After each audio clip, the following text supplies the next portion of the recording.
As the representative for the Christian Activities Council, you've been dealing with these situations how long? Well, I've been involved for about 3 months, but the situation has been going on for approximately 18 years in the North End of Hartford. Concentrated poverty by a slumlord who purchased properties to really just, he gets 1.4 million from the properties. He came in and overbid it, and he does this in every state in the country. So we got wind of this 3 months ago. Mr. Emmanuel Ku, in fact, replete with evidence, not fake news, from New York, other parts of the country. And in fact, it was in 2007 that the Hartford Business did a story about this man, a slum landlord. And there was some question then, but yet he managed to get the apartments. Yeah, the Hartford Business Journal in 2005 did an article on Emmanuel Ku stating, why would we give this person who is a known slumlord in New York, Birmingham, Ohio, Detroit, with the track record that he has, 150 units in Hartford. And somehow, I'm not sure if he's connected politically. I'm not sure what his ties are. I know what someone with that much liquid money can kind of determine what they want to do and get it done. But somehow, it slipped through someone's eyes, it slipped through someone's responsibility to check that and verify if he was a good owner of these properties. And it went underneath the radar. And unfortunately now we have a landlord, a slumlord, who is in Hartford, who's been doing this for a number of years and now needs to be held accountable. Throughout the country, but yet he was still subsidized by housing and urban development. Yes, throughout the country. Again, just in Hartford, he received $1.4 million. That's the government, our tax money, paying him to provide a less than standard service to a already struggling community, an already struggling neighborhood. People like him come in and compound the problem. And so enough is enough, and we're calling on HUD to abate his payments. We're calling on HUD to correct this immediately. Going forward, it's in my eyes that the residents must be activists for themselves, yes, and also broker.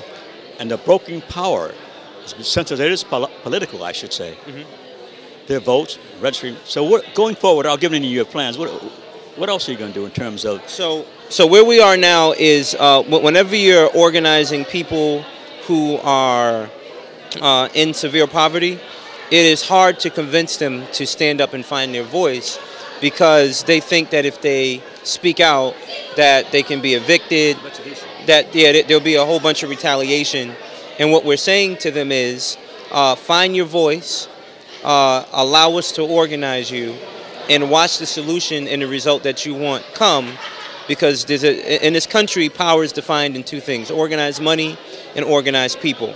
We don't have the organized money yet, but we do have organized people.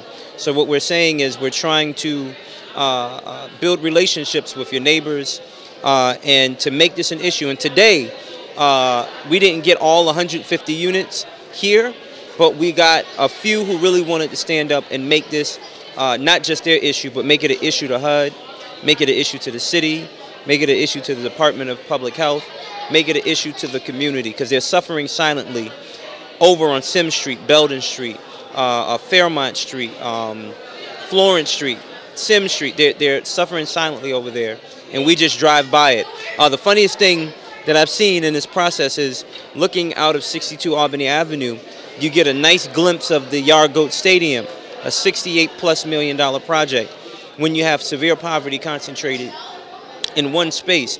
Imagine if we really set aside some money to do some, one, to have a reputable managed company come and manage these properties, but two, actually reinvest in these properties and create the tenants or the residents there, have them be owners of their own properties. Imagine if HUD took that 1.4 million and redirected it to tenants and jobs, maybe them becoming the management company of their own area. Imagine what social change that will make. So right now we just want to resurrect leaders and have them be masters of their own destiny. Reverend A.J. Johnson, Christian Activity Council. Thank you so very, very much. Thank you. Thank you. I'm honored to be here with you, and shout out to accesstv.org.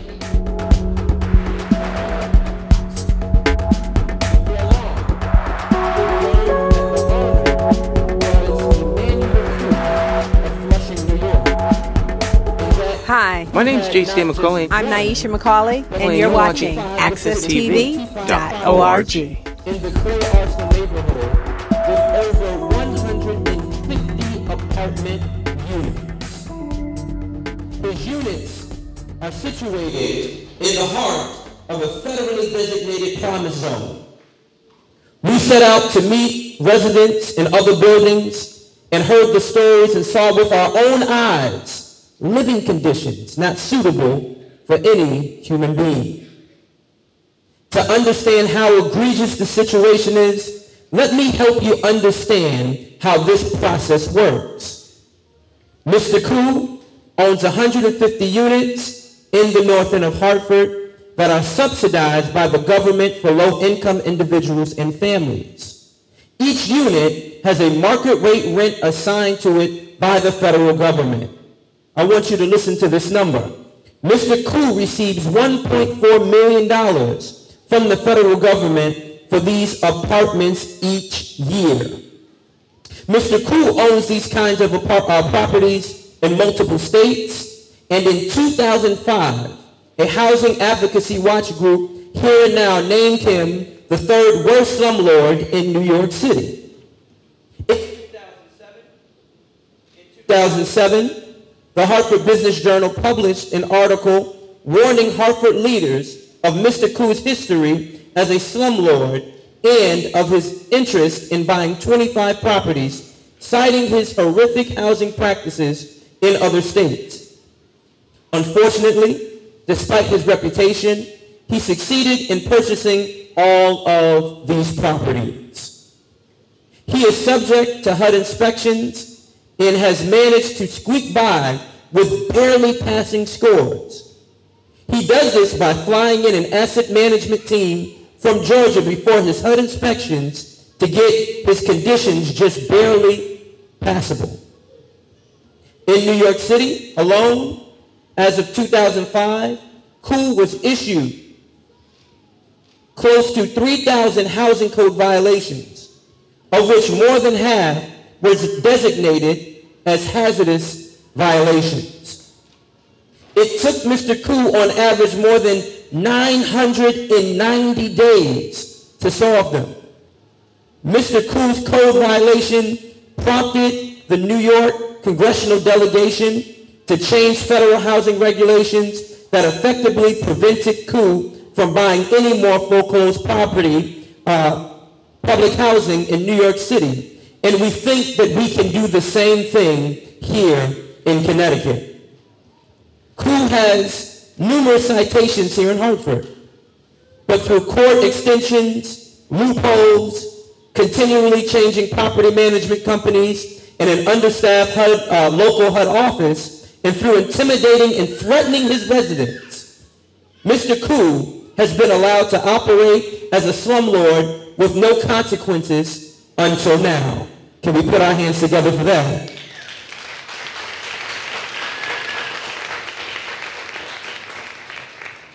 The issues are many and the solutions are complex.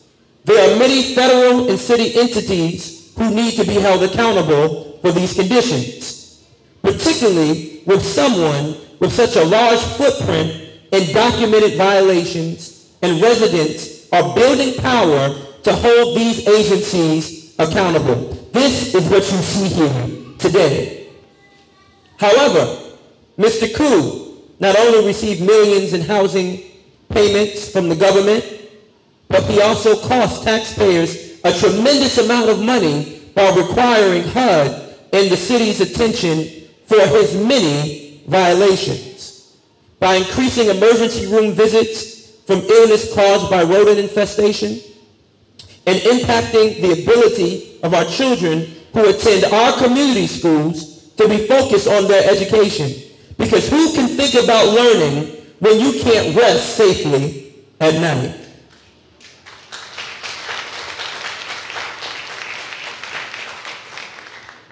We are committed to working with HUD and city inspectors, the housing court, and the legislature, and most importantly, the tenants, to hold Mr. Ku accountable for doing his job to provide decent, safe, sanitary living conditions as required by HUD, and to improving our local systems so slumlords do not have a pass in this city. I'm going to say it again. So slumlords do not get a pass in the city of Hartford.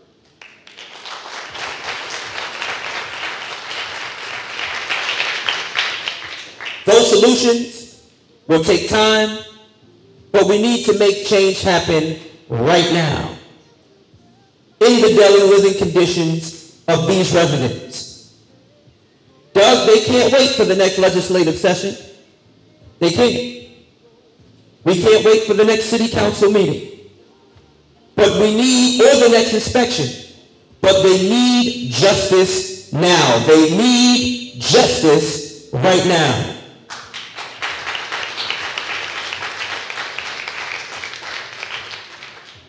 Today we have community leaders and clergy from the Greater Hartford Sponsoring Committee and the Board of Directors of the Christian Activities Council and housing advocates here to pledge our commitment to standing with these resident leaders as they organize for justice and decent living conditions. Now listen to this. Mr. Ku was invited to this meeting. Yes, he was. He was definitely invited. But due to a scheduling conflict, as we all know, he couldn't make it. So at this time, before we introduce our tenant leaders, I would like to invite Councilwoman Bermudez to join us up here, Pastor in the back to join us up here. Mr. Boucher, former councilman, would you join us up here as well? And any other community leader that's here in support, please join us. Thank you for your support. Thank you. Please just come on in and come on up. Reverend Jeff Powell, Lou Brown. Beautiful. Thank you so much.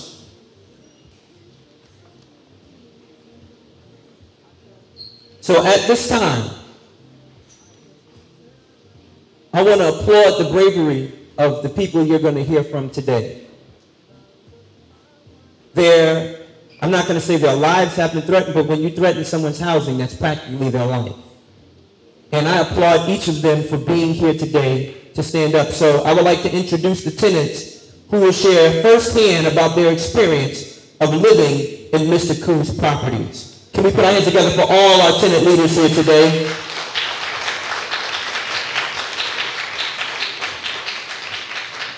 First, I would like to invite a young man who I met in the in a tenant meeting at the head office who was completely upset about his conditions. I would like to introduce to you Mr. Joshua Serrano. Can we put our hands together for him, please, as he comes?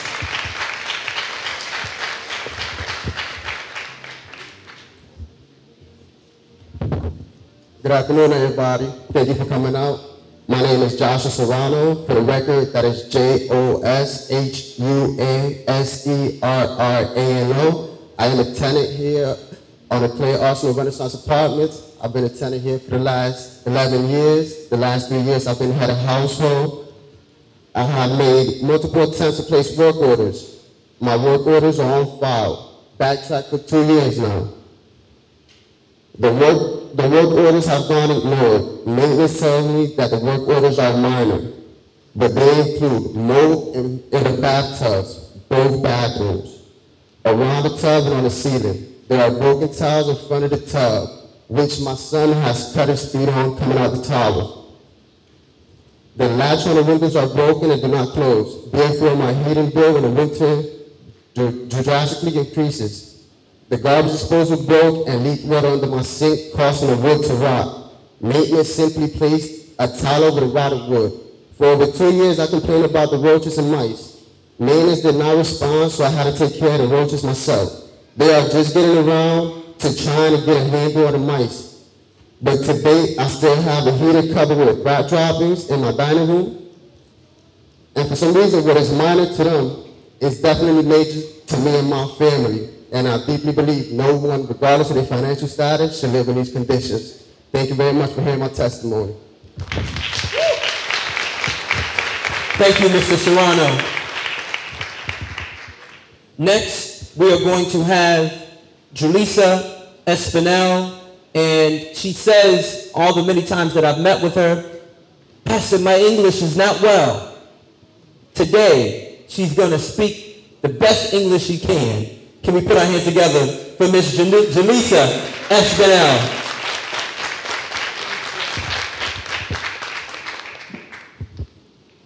Thanks everyone to being here.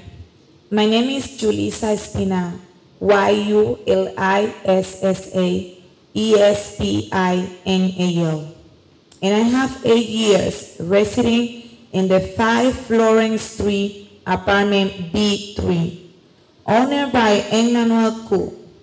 It is traumatic and despair to have to coexist with infestation of cockroaches and mice, floors and hollow walls, drainage problem, electrical and heating problems inside of my unit. We do not have lighting in common areas. Recertification to receive subsidies from the Department of Housing are at risk since the previous administration did not submit them in time. Emmanuel Ku did put our financial assistance at risk, but also the health of our family. I made a complaint in the public health department, and unfortunately, I did not have a satisfactory result. In my building, there are a total of 19 children. 3 of them are my children, who deserve to live in a safe place. Thank you so much. Thank you, Julissa. And I respect her so much because she's one of the few tenants that are working, but she takes off work to come and attend the meetings and to be here today. So thank you, Julissa, for your dedication to this effort. Now I'd like to bring to you someone who's very familiar in the community. You cannot walk down any street without not knowing Miss Terry Morrison. She was a paraprofessional at Weaver and an educator, and she is a resident of 62 Albany Avenue. Can we put our hands together for the famous Miss Terry Morrison?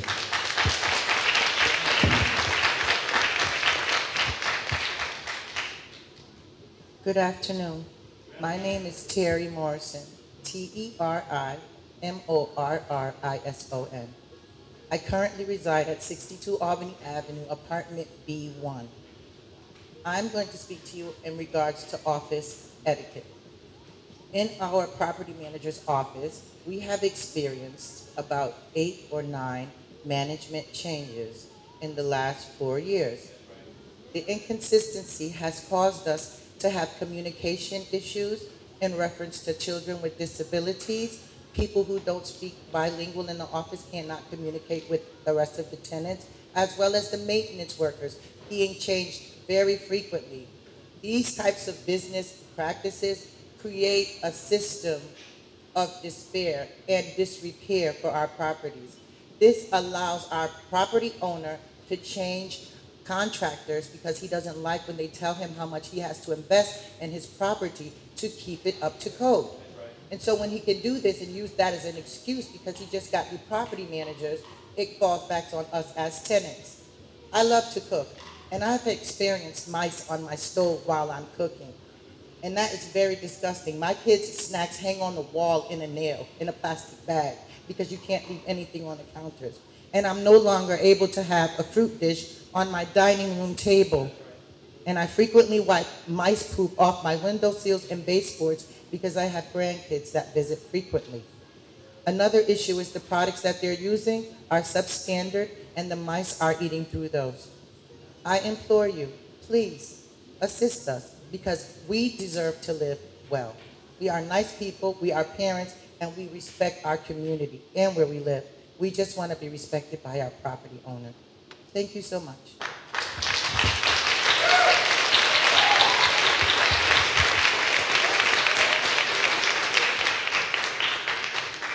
Thank you, Ms. Terry Morrison.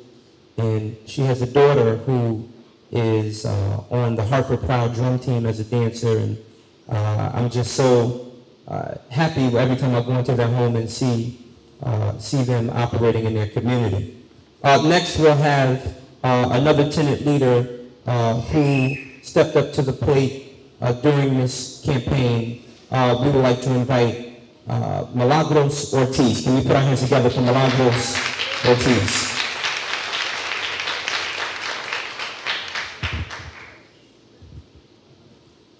Good afternoon. My name is Milagros Ortiz, Milagros, Ortiz as Ortiz, and I reside at 1545 Main Street, apartment C1. I have been living at this property for over a year. Their management handles maintenance poorly.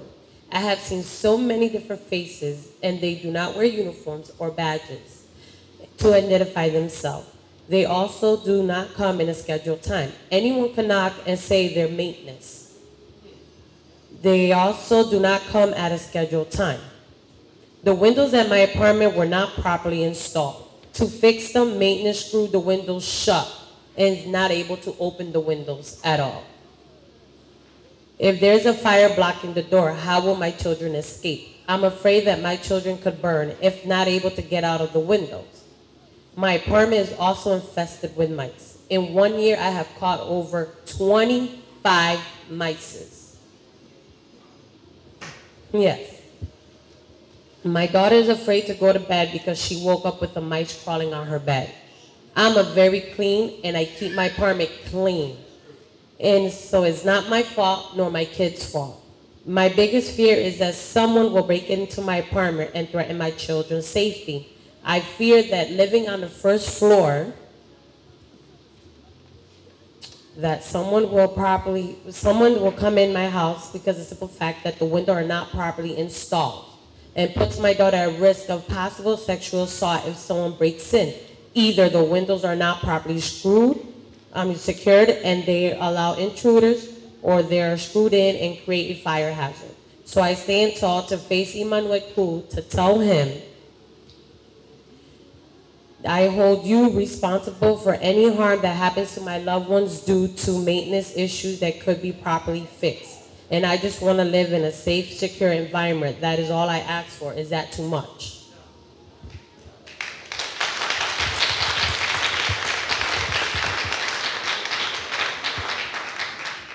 Thank you, Milagros, for your testimony. Housing is not a commodity, but it's a right. And we are here today to support each and every tenant. Our last testimony will come from Ms. Eileen Ortiz, who will have her daughter translate her testimony. Can we put our hands together for her and her daughter, please?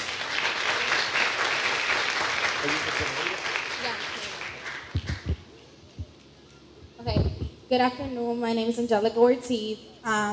We represent 17 Belden Street, which we have lived there for 3 years. The residents are very mad with this situation, which we have called the office and they never answer.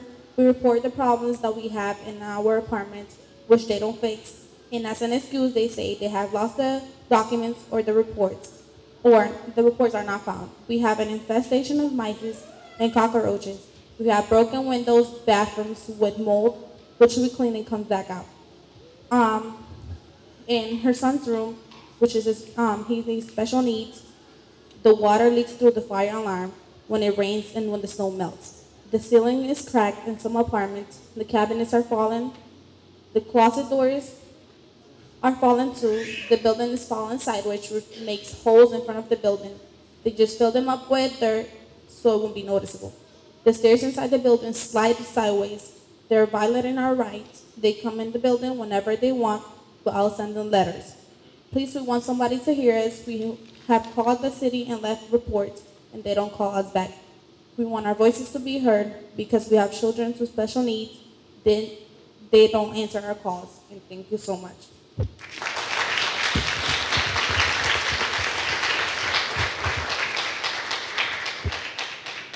Thank you. I commend this young lady because her mom is still mastering the English language, and her daughter supports her all the time. So thank you, thank you, thank you. Can we put our hands together for this young lady, please?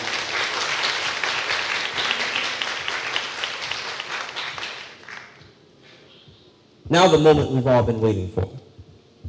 At this moment, I would like to call Ms. Susan Pizzentini, the director of the Hartford HUD Field Office, and Mr. John or Joe? Mr. Joe from the Hartford, Boston HUD office, who has responsibility of these apartments in HUD. Can we put our hands together as they come, please?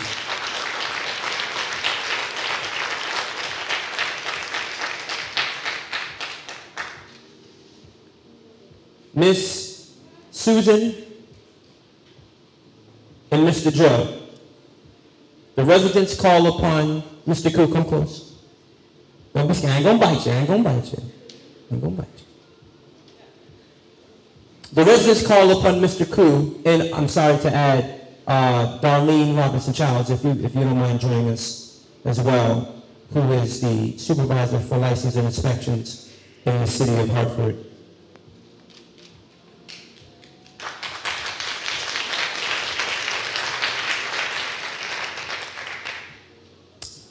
The residents call upon Mr. Ku to make a series of immediate improvements in their living conditions. And we are here today to ask you, as local leaders and of the federal agency charged with enforcing Mr. Ku's HUD contract, will use every enforcement tool you have at your disposal to hold Mr. Ku accountable with us.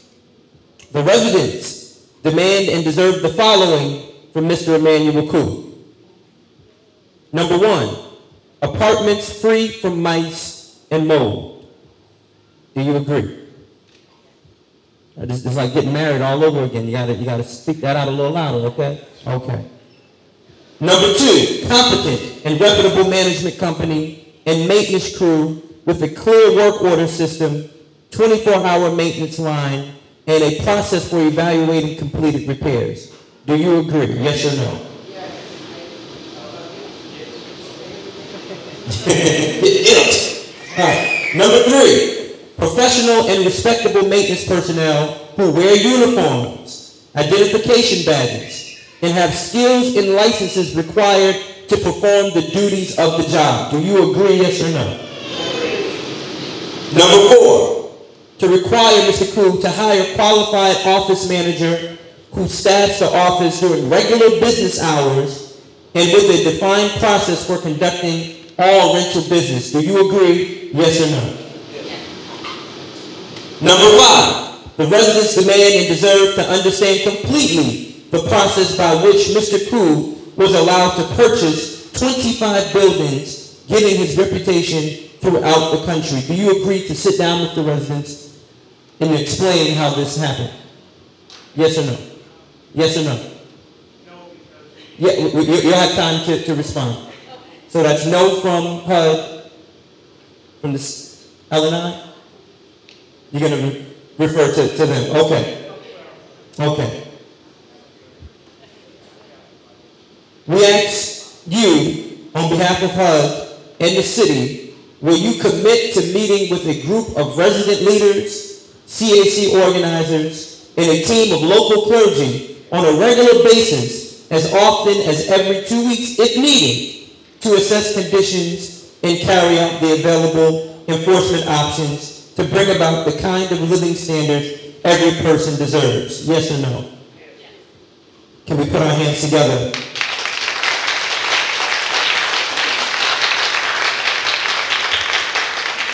Four yeses, one no. We would like to invite you for some brief remarks, and then immediately after you all, we're going to ask Senator McCauley to come. Thank you. My name is Emmanuel Ku. I'm the Field Office Director here in Hartford, and I want to first thank you for including us. Residents, thank you for speaking up, taking the time from work to assist your parents.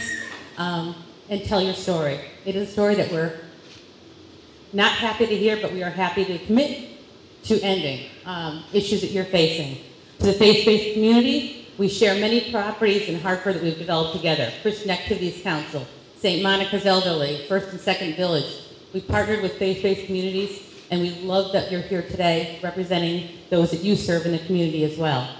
Joe Crisafoli is the hub director for our multifamily operations throughout New England, and as you heard us, we've committed to all that you've asked to do. I don't want you to be afraid to speak up to your local head office. Please, we are here to work with you and all the residents of Hartford and Connecticut. I know that we are going to have a bunch of speakers. I'll be here afterwards if any of you want to speak to me directly. I just do want to commit on behalf of HUD that we will be at your side till we resolve these issues.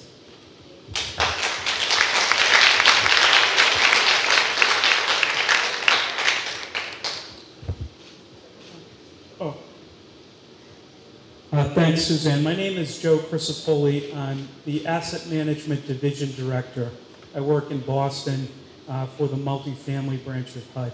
So the first thing I need to do is apologize and on behalf of HUD say we're sorry. The stories that I heard are about as far away from acceptable HUD housing as I've heard in my 29 years at HUD. But talk is cheap, so I do want to talk about what we plan to do and what we've done. So the first action we took when we heard how deplorable the situation was dispatch a HUD inspector out of Boston to complete an inspection. It wasn't a typical comprehensive one, but it was enough for us to get a good idea relative to conditions on the ground. Based on that inspection, we did issue a notice of violation with a 7-day cure period. And those focus mainly on health and safety items. So we did get a certification that the items we cited were corrected. These were primarily decks and smoke detectors. In addition to this preliminary inspection, we've ordered a HUD quality assurance REACT inspection. That was conducted at the end of June. It's being written up as we speak. That was conducted not by a REACT contract inspector, but by a HUD inspector.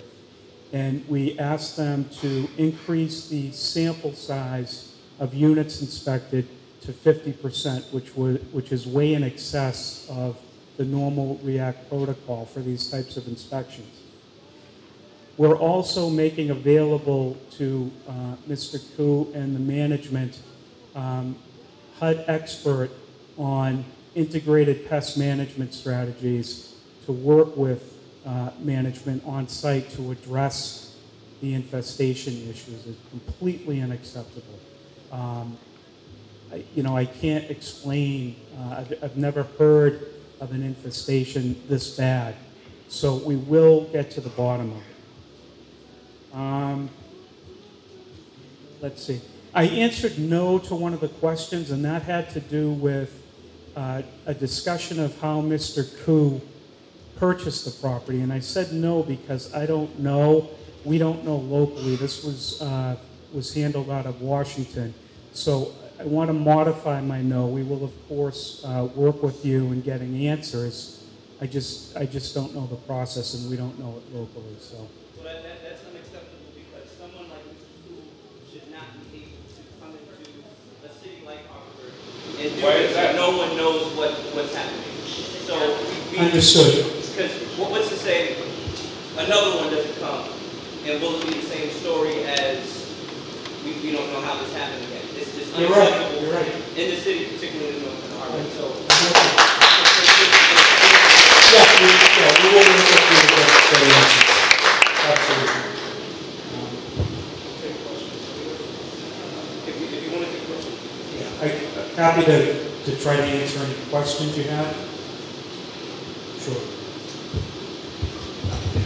Again, my name is Joshua Serrano. I've been had a household for the last 3 years, and for some reason, randomly, HUD never come inspect my apartment. I don't know if you got the memo from the last guy that came representing you guys. I had 2 live mouses for him. He took pictures, he took comments. He still refused to come up in my household.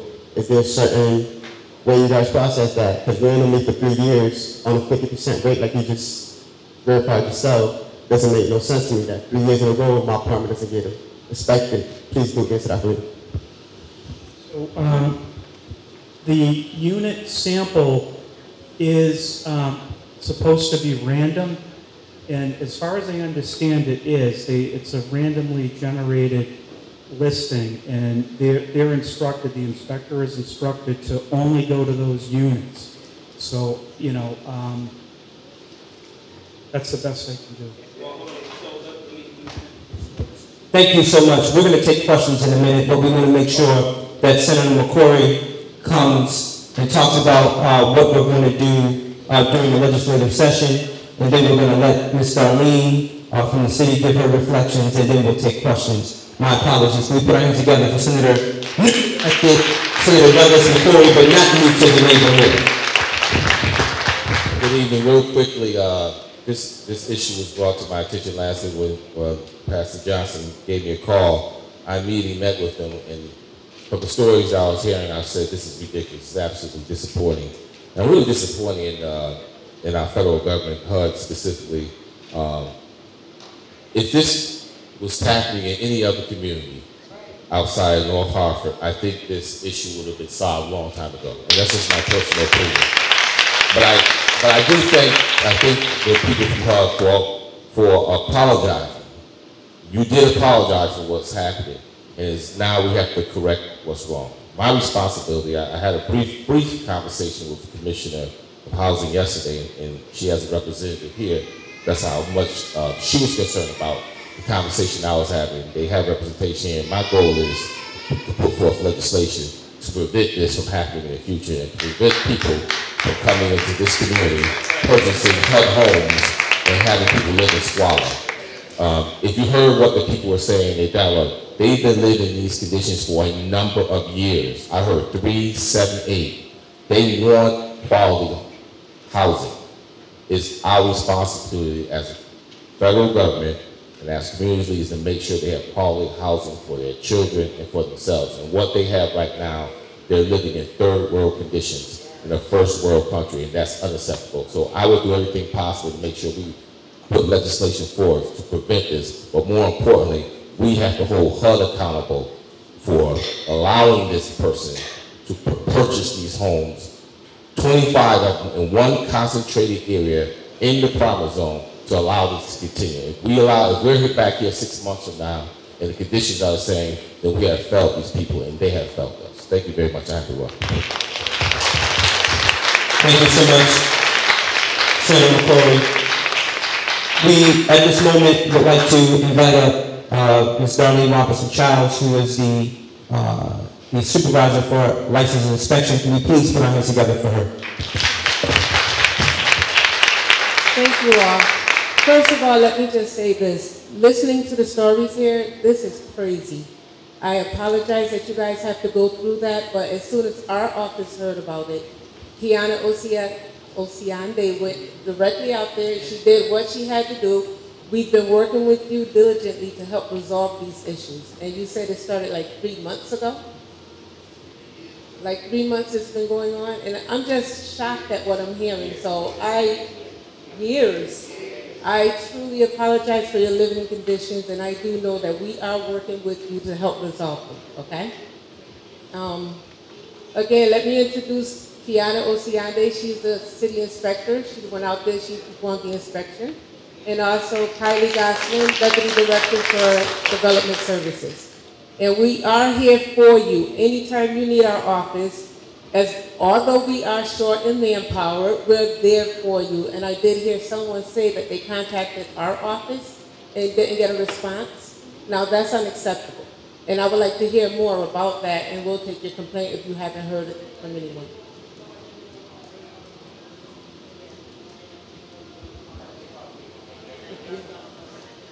Okay. I apologize. Well, that's because most of our inspectors are in the field. So if you call in and you're leaving messages, they're not there to pick up the phone, they're working in the field. So it's not anything intentional.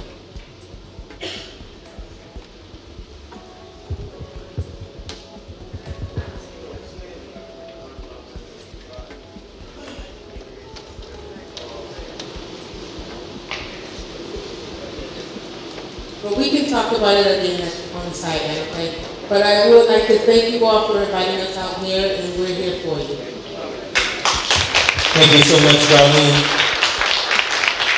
Now, we'll open this up to questions, about 5 minutes of questions from the press and from residents, and we're going to start the counter now, because we cannot be here all day, but I want to give a quick shout out to former State Rep, Ms. Marie Kirkley-Bay, and yes, Ms. Marie Kirkley-Bay, and to the NRZ Chair, Kelly Kirkley-Bay, who is the co-arsenal NRZ Chair.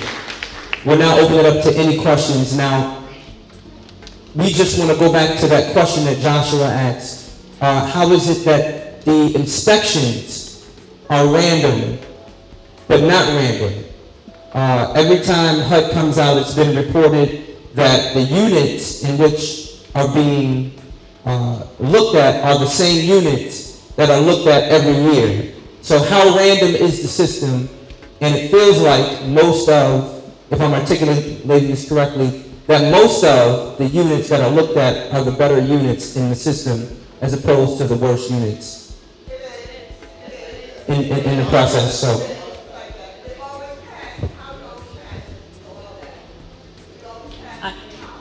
Well, the inspections are not annually. It really depends on the score, and we did speak about the history of their scores, which have been above passing. But the system is a random generated. But this particular, in response to the concerns we were hearing from the residents and from Reverend Johnson, we did 50% of the units. We don't always do 50%. We do a much smaller sample. So unfortunately, that's why your unit didn't get selected. It's not inspected annually, so there have only been 2 inspections in the last 3 years. So, in any case, in any particular unit, we are here today, and we'll continue to be here along with the City of Hartford to hear any individual requests for those units that did not get randomly selected in the computer-generated program. But we will be more than happy to address any concerns